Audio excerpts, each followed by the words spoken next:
立法院这礼拜四要排审人工生殖法的修正草案，目前计共是有10来个版本，严格行政院阁未提出家己的版本。民进党团早起开记者会，因主张讲人工生殖法的草案应该甲代理孕母来脱钩。卫生福利部是表示讲，草案年底会送行政院，甲代理孕母敢要脱钩，大家会当个继续讨论。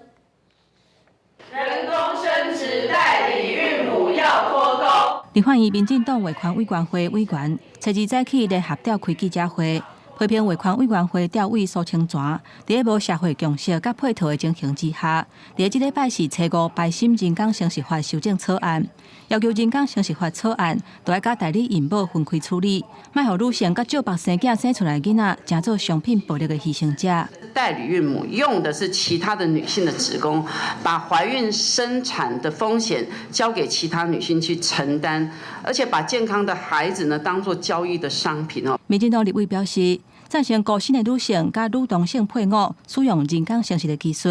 不过，代理孕母因为牵连另外一个女性身体自主权，背后法律的问题是真复杂。反对若被两党联手，硬通过代理孕母合法化。不过，国民党立委陈建辉认为讲，女性有可能因为自来或者是后来子宫的疾病造成未生，代理孕母嘛是一种选择甲救济的手段。而且强调讲，永年做立委的总统赖清德嘛是推动代理孕母草案的其中一个人。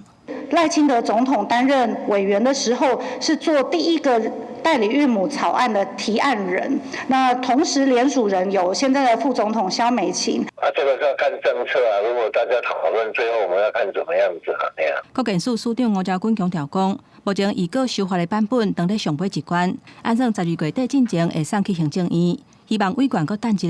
卫福部的版本也是以持开放代理孕母方向无改变。记者综合报道。